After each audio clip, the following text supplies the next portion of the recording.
আসসালামু আলাইকুম ভিউয়ার্স, সকলকে স্বাগতম। All job news and education চ্যানেলে চলে আসলাম নতুন একটি ভিডিও নিয়ে। আজকে ভিডিওর বিষয় হচ্ছে প্রাইমারি শিক্ষক নিয়োগ পরীক্ষার আপডেট সিলেবাস। একেবারে সম্পূর্ণ আপনারা এরপরে আর কোনো সিলেবাস চেঞ্জ হবে না, এটাই আপনারা পড়তে পারেন এগুলো। তো সম্পূর্ণ আজকে আমি ব্যাখ্যা করে দিব। তো সুতরাং আপনারা দেখতে থাকেন। প্রথমে হচ্ছে বাংলা, টপিক হচ্ছে বাংলা ব্যাকরণ। ব্যাকরণ পড়বেন ভাষা ও ভাষারীতি, যুক্তবর্ণ, বাকযন্ত্র, ধ্বনি, বর্ণ, অক্ষর, ব্যাকরণের আলোচ্য বিষয় আর মাত্রা। বানান শুদ্ধিকরণ পড়তে হবে ও নত্যসত্য বিধান পড়তে হবে। বাক্য প্রকরণ ও বাক্য শুদ্ধিকরণ পড়তে হবে।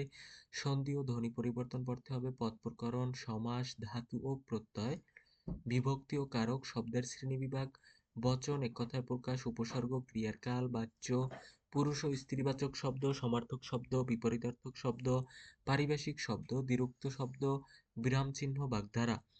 সাহিত্য থেকে যেসব বিষয়গুলো পড়বেন, প্রাচীন ও মধ্যযুগের সাহিত্য অবশ্যই আপনাকে পড়তে হবে গুরুত্ব সহকারে। আধুনিক যুগ এবং পত্র-পত্রিকা, ছদ্মনাম, উপাধি, উপন্যাস ও চরিত্র, ভাষা আন্দোলন ও মুক্তিযুদ্ধ বিষয় ভিত্তিক সাহিত্য। তারপর গুরুত্বপূর্ণ সাহিত্যকর্মগুলো আপনাদের ধরে ধরে পড়তে হবে। রবীন্দ্রনাথ ঠাকুর, কাজী নজরুল ইসলাম, জসিমউদ্দিন, জীবনানন্দ দাশ, মীর মশাররফ হোসেন, শামসুর রহমান, হুমায়ুন আহমেদ। বাংলা সাহিত্যকর্মের নামের সাদৃশ্য অথবা মিল, এই টপিকের বাইরে আর কিছুই আপনার পড়া লাগবে না। এই যে লেখকের নাম আছে, এর বাইরে কোনো লেখকের আপনার পড়া লাগবে না। তারপর হচ্ছে কায়কোবাদ, ফরুক আহমেদ, ইসমাইল হোসেন সিরাজী, গোলাম মোস্তফা, আলাওল, বেগম রোকেয়া, ডক্টর মোহাম্মদ শহীদুল্লাহ, আব্দুল হাকিম, হেলাল হাফিজউদ্দিন, আবুল ফজল, জহির রায়হান, বঙ্কিমচন্দ্র চট্টোপাধ্যায়, ঈশ্বরচন্দ্র বিদ্যাসাগর।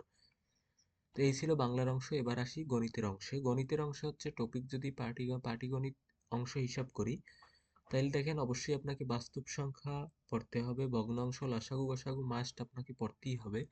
সরলীকরণ, অনুপাত, সমানুপাত পড়তে হবে। গড়, বয়স, বয়স নির্ণয়, ঐকিক নিয়ম, শতকরা,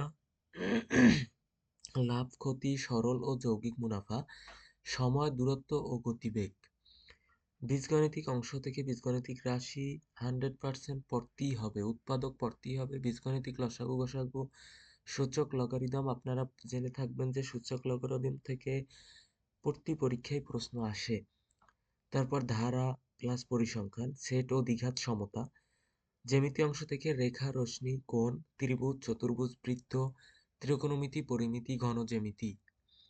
ইংরেজি টপিক থেকে পার্টস অফ স্পিচ, নাউন পড়তে হবে, প্রোনাউন, তারপর হচ্ছে আর্টিকেল, নাম্বার, জেন্ডার, ডিটারমাইনার, তারপর kinds of verb, জিরান্ড versus participle, তারপর কন্ডিশনাল সেন্টেন্স পড়তে হবে, অ্যাডজেক্টিভ অ্যান্ড অ্যাডভার্ব পড়তে হবে, প্রিপোজিশন, টেন্স, ভয়েস চেঞ্জ পড়তে হবে, ন্যারেশন পড়তে হবে, ট্রান্সফরমেশন সেন্টেন্সের বেলায় affirmative to negative, simple, complex, compound আর পজিটিভ, কম্পারেটিভ, সুপারলেটিভ পড়তে হবে। সাবজেক্ট, ভার্ব, এগ্রিমেন্ট আপনাকে অবশ্যই পড়তে হবে। Right forms of verb and sequence of tense. তারপর হচ্ছে সেন্টেন্স সেন্টেন্স কানেক্টর।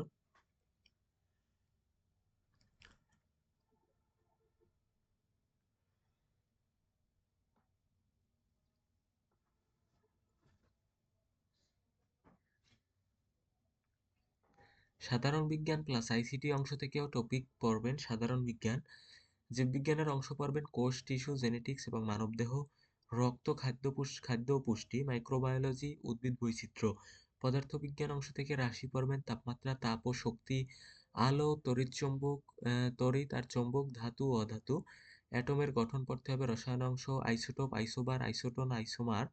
তারপর হচ্ছে বহুরূপী মৌলগুলো এবং অ্যাসিড, ক্ষার এবং লবণ ও জারণ বিজারণ অথবা জৈব যৌগ অবশ্যই পড়তে হবে। আধুনিক বিজ্ঞান থেকে জ্যোতির্বিজ্ঞান পড়তে হবে। তারপর চিকিৎসা বিজ্ঞান ও সাম্প্রতিক আপডেট তথ্যগুলো আপনারা পরে নেবেন। আইসিটি অংশ থেকে অবশ্যই কম্পিউটারের ইতিহাস, ব্যবহার, প্রজন্ম এবং ডিভাইস সমূহ। আর নেটওয়ার্ক হচ্ছে সংখ্যা পদ্ধতি, সামাজিক যোগাযোগ মাধ্যম।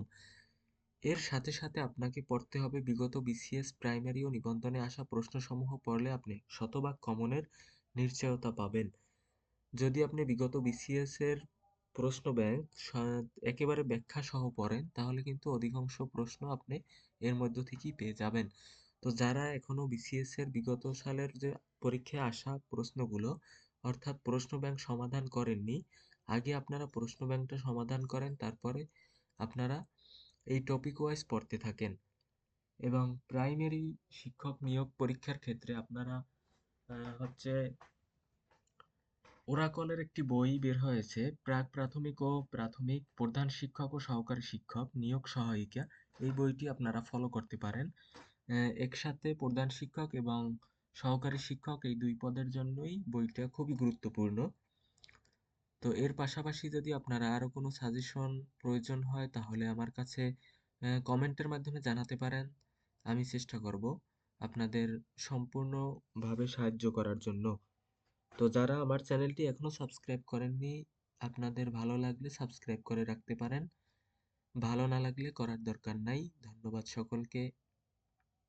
দেখা হবে পরবর্তী কোনো ভিডিওতে। আল্লাহ হাফেজ।